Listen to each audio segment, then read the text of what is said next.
Hello and welcome to WhatKeepsYouAwake.tv. It's time again to dive into the hustles, the hurdles, and the highs that keep small business leaders up at night. I'm your host, David Hooser, and I'm happy to welcome today's guest, Jason Turnquist. Jason is the CEO and co-founder of Firesite, an award-winning web and app development company located here in Tempe, Arizona. I love how he describes his team as designers, developers, dog lovers, and tech gurus. So, Mr. Turnquist, sir, welcome to the show. Thanks for having me. Appreciate it. So, with that, we'll get started with our foundational questions. So tell me, as we say SMB, small, medium-sized business owner, operator, What keeps you awake late at night? Oh man, I think it's going to depend on the season. The night? Yeah, and what's going on with the business, because I've been in business for 15 years, right? So that it tends to change. I think more recently, one of the more difficult times has been managing cash flow. Cash, yeah. It's king for a small business owner. It is king, and this, I would say Q2 was fairly hard on us because we're a B2B business. So, and e-commerce probably makes up about 50% of our business right now, working with e-com companies. And when the tariffs were announced in like early March, or what is it? They were announced in March, but they didn't go into play until April. And we had a number of contracts that were out that we were trying to close, and whether scared everyone. Whether the company is affected by them or not, I think they use it as a bluff. Right. And so because of the market uncertainty, so we had a lot of those contracts get pushed back. Some of them have closed now, but there are some that are still out there. So we're just kind of waiting on that. But that's government policies, regulations impact small business owners like yourself. Yeah, they definitely can. Yeah, and like I said, we have companies that they have made in the USA plastered all over their website, and they're still balking at this. Yeah, well, components are still built. They may do final assembly, but components are still built. Yeah, but I don't know. Like I said, I think it's because of the market uncertainty, people use it as a bluff, whether it's going to affect them or not. Right. So, well, you've got to be cautious. And so let's talk about your beginning. So you're now 15 years. Yeah, 15 years. End of 2009 started the company with my business partner. 2009. So there was a lot going on in our world back then too. Yeah. Government stimulated or initiated from the financial collapse of these big banks and the real estate market. And at the time I was still an ASU undergrad. So interesting, I was actually working as a junior loan officer with a number of my different fraternity brothers over in downtown Tempe in the Rio Salado building on the lake there. There was a mortgage company that was big out of San Diego. Gotcha. So basically lost that job overnight. And then at the time I had originally gone to ASU to do aerospace engineering. Oh, you did? Okay. Yeah, so I really wanted to be an astronaut growing up. Like that was my thing. Very cool. I wasn't sure which school I was going to go to because I was looking at the Colorado Springs Air Force Academy. I was looking at Embry-Riddle. I was looking at ASU. Walked down Palm Walk and absolutely loved it. So decided to go to ASU. Okay. But about a year through it, wasn't sure I had the drive to do that direction anymore. So my dad had always worked in a business up in the Silicon Valley. So he worked for hardware companies that would sell tooling to a Samsung or a TSMC or an Applied Materials, like one of these places. And so I always kind of knew like, okay, well, maybe I could take more of the business route. So kind of looked at that for about a year. And then through one of my business classes, I took a CIS course. And I was like, this is cool. Like building websites. And at the time, web was still very, very new to a lot of businesses. They, Google had become, the go-to source in college. That would have been 2000 again, 8, 9 time frame. 2009. So the big internet bubble burst was what, 2002, 2003? It was 2000. I think it started in 1999 and then kind of went dragged into 2000. And so it had been 7 years since that. But when you're in college, you tend to use the newest tools, right? Sure. So we had been using Google and search, and my parents, like, they didn't really know what that was at the time, right? Sure. And then Apple introduced the smartphone. I think it was 2007, and it kind of brought like the power of a PC into your pocket. And so you started to kind of see this pattern and shift in from Yellow Pages to Google, to online search, from desktop to mobile. And so kind of started to spot that pattern, and how the younger generation, they weren't going to use Yellow Pages. They're not going to use this big old book and you got to look through everything. You're going to go to Google, you're going to type it in. And so we started noticing that was going to be the trend for businesses to they're going to want a good website, and then B, that's how eventually their businesses, like, they're going to get most of their business from that. Okay. Now, at the time, a lot of them, they don't. So you were marketing to them. They didn't know they had the need specifically. Exactly. Yet. They were developing that knowledge, but hadn't decided definitively on it. I think a lot of companies, they're kind of against newer technology generally, small businesses. I think people resist change. Yeah, they do. They do, 100%. So, but spotting that, you start to realize, well, my dad, so going back to him, he, when I was telling him during this whole financial crisis, and I was like, I think I might want to build websites for companies. And he's like, well, that's a really good idea. And then my business partner, Sean, who is a childhood friend of mine, he had moved down here, and he was working at a locksmith. And locksmiths, I don't know if you know, but they're generally on the forefront of marketing. Oh, no, I didn't know. Because HVAC, locksmiths, because they, for the most part, a lot of them are Israeli. And so they kind of look at technology as like, what are the newest things of where people are going? They embrace it very much so. And so in that company, that's what they were doing at the time. They were building a website for every city for locksmith. So like Chandler locksmith, Tempe locksmith, Phoenix locksmith, Peoria, right? And so they build a website, and then they would hammer down on SEO to get it to rank, because you start to figure out when people use Google search, they're going to search, locksmith near me. They're going to search locksmith Peoria. Right. If you come up first or second, like, you're going to get all that business. Yeah.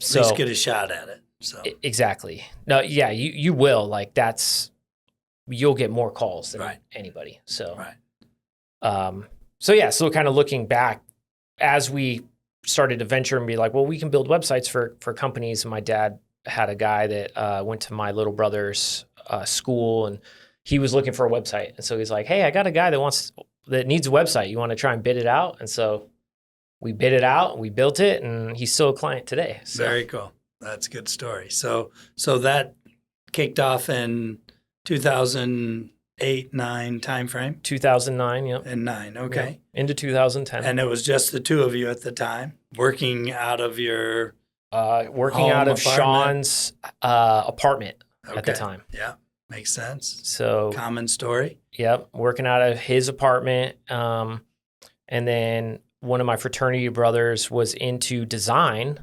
And so we started to bring him in on projects, because one of the components to a good website is good design. Is good UI. Yeah. So, and then my partner just had a bad experience today, UI based, with his alarm company. So his alarm went off at his home. Mm-hmm. So he goes into the app and says, turn off alarm. Right. It's a green button versus a red button, and he hits the green button, and he's thinking the next thing he reads is notify police. and it's the opposite in the UI. Oh, so he goes and hits and the button that looks like it. that you should. He's thinking this is the one that would say don't notify. Right. So again, a user experience issue, how important it is. It costs him $800. Really? When the police come on a false alarm in Houston. So he's like, this UI just cost me, this app. I probably spend $800 a year on 24/7 monitoring. Right. And just this one design flaw in the user, That's why it's so important that when you're building a product that you have a heavy focus on user experience. Right. And when your alarm's going off, you're already elevated going, what could be going on? He's checking out all his cameras, seeing if he sees anything. Turns out it was his girlfriend who miscoded or forgot or came in and left. And so it's a learning experience for the company now because he was very unhappy with his provider. So well, hopefully the company takes that to heart and they go modify that UI. We'll have them call you guys. So what else do you guys do? So you started with web basic, because most companies didn't necessarily have an online presence, much less a very complicated one if they did. How have things changed in the web design and structure of today's websites? Yeah, so marketing sites is kind of where we started with. Okay. It was also a change in technology because previously when you built a website, you had to build you used HTML, CSS. It was like the foundation language. Right. And it's a front end language, so it can't do super complex things. Every page that you want to add to the website, you have to duplicate an HTML page and rebuild it. So if you have content that needs to change on the page, on the fly basis. Or quickly, you got to log in, you got to modify the HTML, and then, if that content is on, let's say 10 pages, you got to go modify 10 different pages. And so WordPress, which is now probably one of the most popular content management systems, it kind of flipped that on its head to where the HTML is rendered in the front end, but the content is actually stored in a database. Okay. So you can build this page template and you can use it on multiple pages. But then this page is going to use the content from the database. This other page is going to use another form of content in the database. And so it creates more of a dynamic website. And so now you don't need to be technical to go change content. You log into the back end of WordPress, or nowadays you go and log into Squarespace or Wix or Weebly, right? You can do it right on the front end. So it was a change of technology. So we started with marketing websites, and then kind of started to see this shift into the application space, like mobile apps were becoming really popular. One of my very long-term friends and fraternity brother had an internet-connected barbecue. They wanted to build an internet-connected barbecue. There was none at the time. And so he came to us and was like, hey, I know you guys are trying to build apps. Like, do you want to see if you can build a mobile app for our new barbecue we're launching? And we're like, yeah, that would be amazing. So he took a chance on us, and we built this internet-connected barbecue through at my business partner's house, because that's where our office was at the time. And our friend would send us the boards, the control boards for the grill, and then we would basically build this Wi-Fi connected barbecue. Interesting.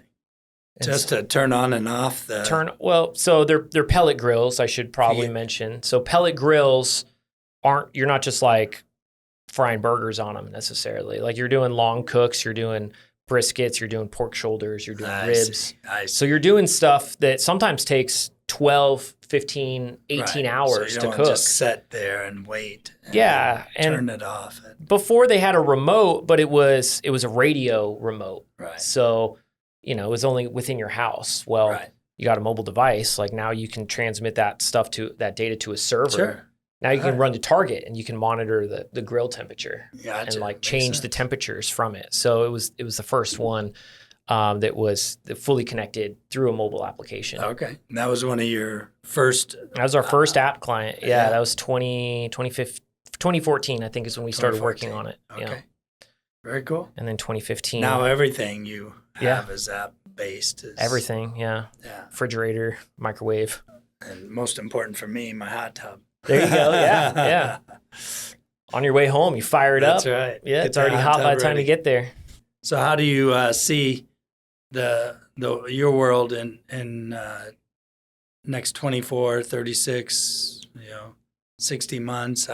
What do you think the next 5 years means to all of us here? I mean, is it going to grow your business in that people have to embrace it, to your point. Oh, yeah, they have You have to. no choice. Like the internet, it's imagine a day without the internet, right? I mean, I generally think that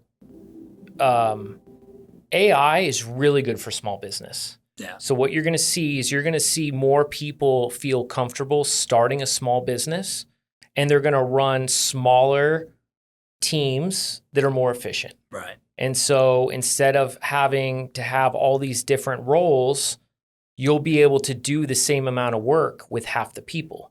And some people might say, oh, well, job loss, but I tend to think it also gives more power to the entrepreneurial spirit of the folks that, now before they didn't feel comfortable launching a business, you will see an increase of small businesses. Right. So that I'm are not afraid to go out on my own because I'm not on my own anymore. You're I not on have your a own team. anymore. Yeah. It's kind of like the wedding singer. Mm-hmm. A lot of times you'll see a wedding singer and it's one person with all of these musical components that he flips, clicks, and implements into his performance. So exactly. So I think if anything, you'll see a rise in small businesses, people that are willing to step out of their comfort zone, because now it's going to reduce the cost on stuff. Like generally, employees are the most expensive part to any business. Payroll. Yeah. So if you can cut that and you can run a smaller team, you can run a more bootstrap. You don't have to go raise money, right? But you still have to serve your customers. 100%. And there's going to be first and foremost. There's going to be, at least now. I mean, I argue I'm 29, but I'm the late stage baby boomer age at 29. A lot of us want the connection that we get through a one-to-one phone call with a human, with a representative. 100%. Right? A lot of times you can't get your message through. And as a matter of fact, the incident I was talking about today with the UI situation was prompted because, my friend couldn't get to a representative. He said there's no way to reach a live person.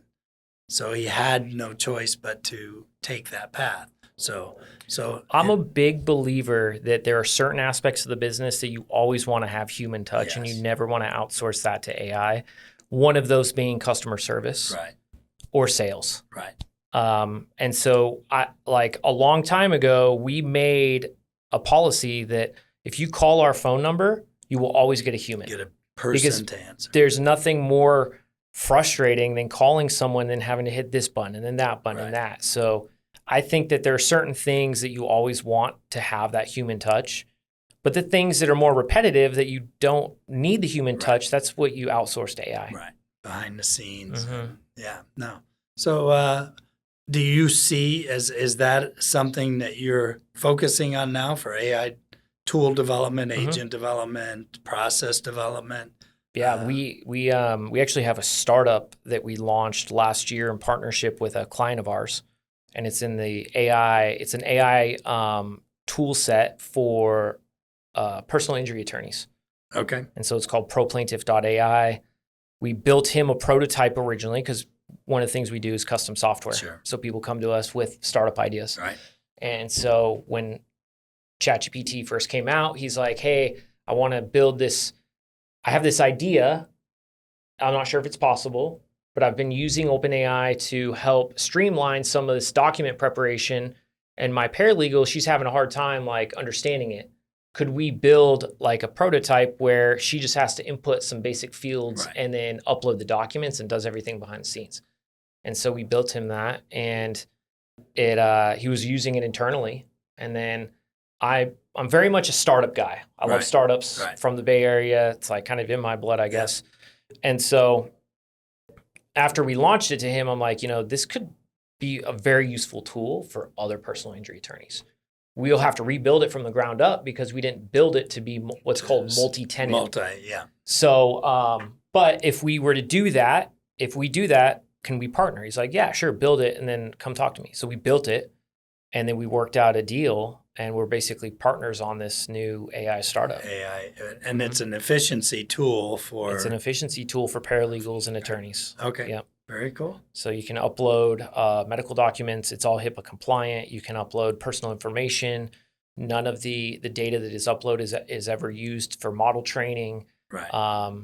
And so then you can take one of the things paralegals and attorneys have to do is they have to build a medical chronology if you get in a car accident, right? And so they have to do this. Well, you might have different doctors and 10 different treatments. So we can upload that and we can spit out a medical chronology that timelines integrates all of those into one timeline with treatment, prognosis, date, all of that, and it does it in a few minutes. Gotcha.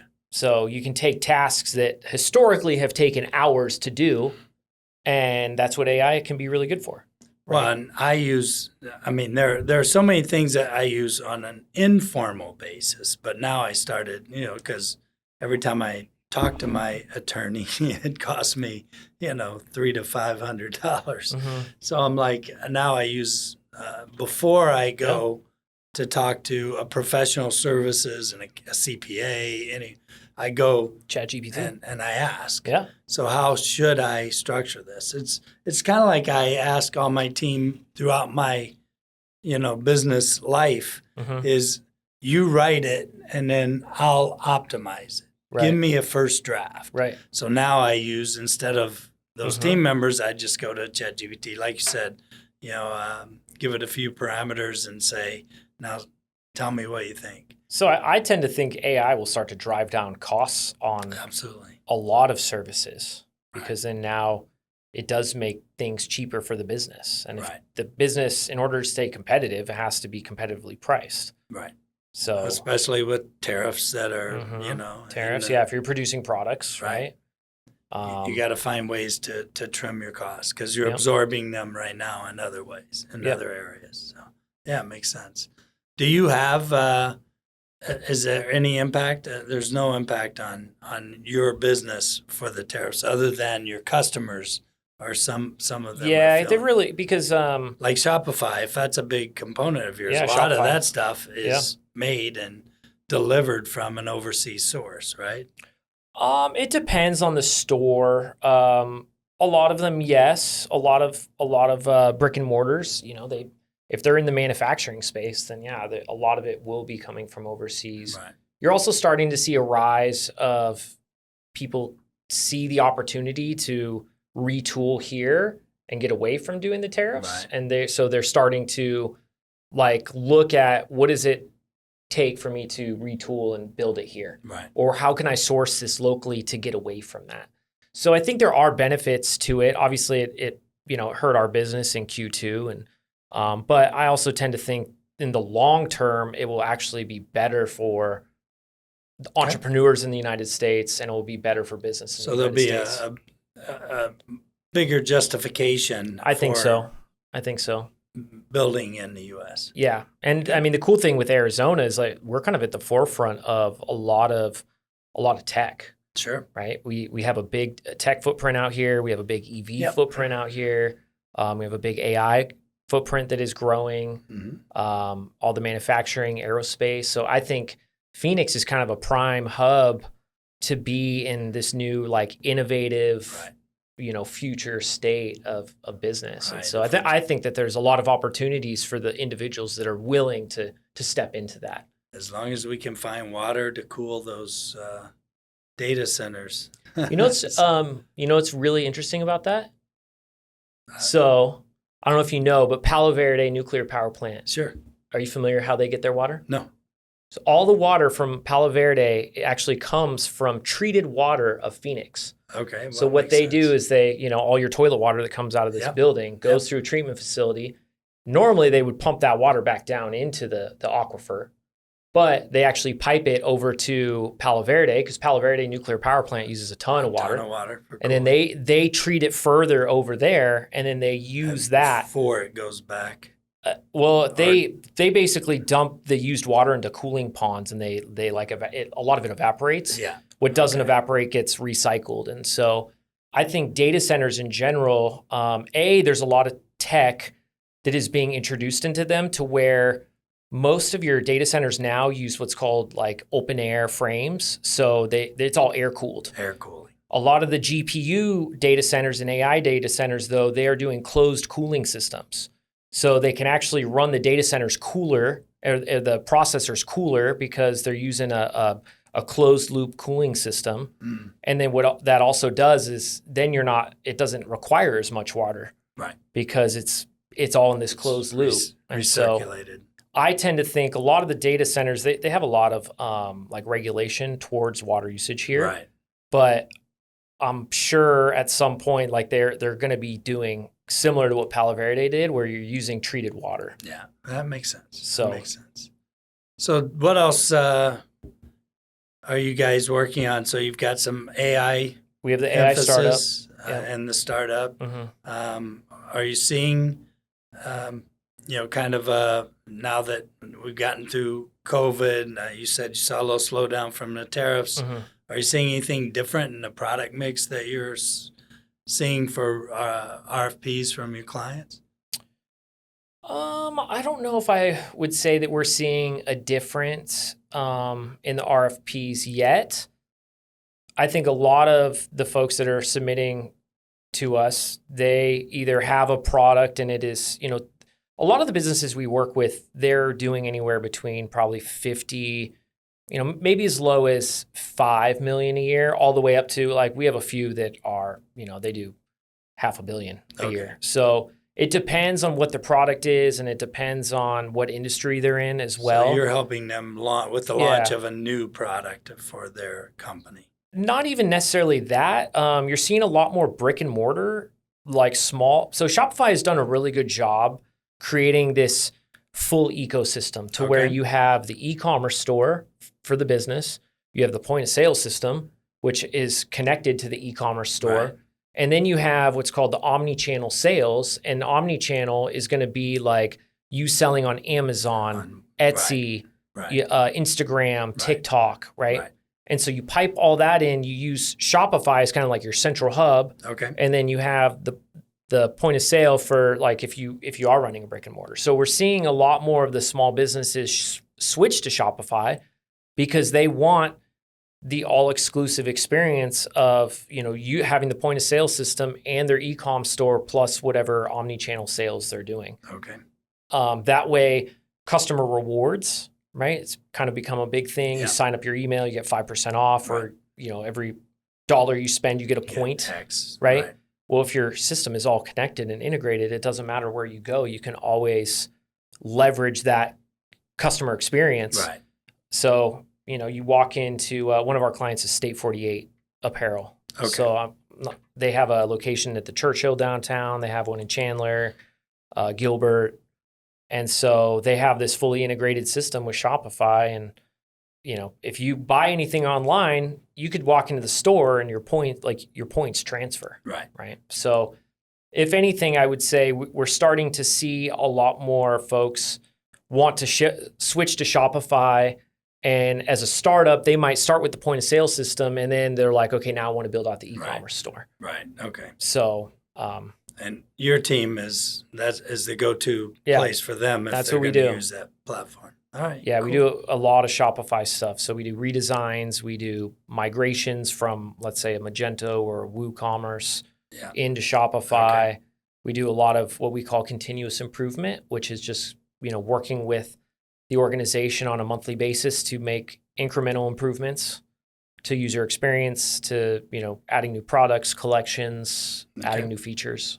So what are the kind of top 2 or 3 words of wisdom that you would give to an aspiring entrepreneur right now in today's world? They're you back 15 years ago. Yeah, I think I would say focus on profit, not on revenue. Okay. I think that's something that I made the mistake of, and it took me a long time to learn. And now looking back, I wish I had learned that and focused on the profit margins versus just revenue. Gotcha. So Gotcha. that's probably one of the biggest things. But you're optimistic on, grab your water. You're optimistic on the future. You think AI is going to introduce more and more opportunity for entrepreneurs. I mean, I tend to think so. Generally, industries die and new ones come out, right? And so I think AI, like certain positions, they will lead to job loss, but I think there will also be other jobs that come out of it that we don't even know yet. That could even be, higher paying, higher, look at functioning. Influencers, right? Like when you first started social media, did you ever think an influencer was going to be a thing? That's right. That's right. And now it's the most highly rated. They make more. Like if you're good at it, you make more than it's what everyone wants players. to aspire to be. Yeah, it's all about content nowadays. So, I heard a stat which was concerning to me as a baby boomer that as high as 75% of Gen Zers take a parent with them to an interview. Interesting. I don't know. How would you deal with that in a job interview if someone says, do you mind if my mom waits in the lobby? I mean, I wouldn't allow that. I would literally probably cancel the interview if that was the case. Just a tip to those watching this particular You got to have confidence in what you're doing, right? So absolutely. I don't care if you've never done a job interview before, but like you bring in your parent or a friend to an interview, like you don't have confidence. Emotional support item. Yeah. I need this little stuffed animal with me while we talk. Is that okay? Yeah. Sometimes I wonder where they get that data from too, because it's like, but I've never experienced that. That number was high. It seemed a little high, but seemed a little high. But that was actually on the drive here from. I came here from Vegas. Really? And I was listening to the news in the morning before getting out of the car to jump on an airplane. So it's a crazy world we live in right now. So it's changing. It's evolving quicker and quicker than we've ever seen before. Yeah. So anyway, well, with that, I'd like to thank you for joining us. Thank you. Sharing your story. I mean, 15 years, incredible success. And most businesses don't make it past the first couple of years. Yeah. I'm definitely an outlier. 90% not past the first 5. Right. So you're in probably the 1%ers of, companies that make it 15 years and are still developing, new ideas, new products, launching new companies, new divisions. So when I'm having a down day, I need to remember what you just said because 15 years, it's a long time. Is a success story. So that's what we love to hear here on WhatKeepsYouAwake.tv. So with that, we'll end this episode. And thanks everyone for joining us. And remember to write a review if you like the episode. Tell your friends, tell your fellow entrepreneurs to tune into this or a future episode. We'll look forward to seeing you then.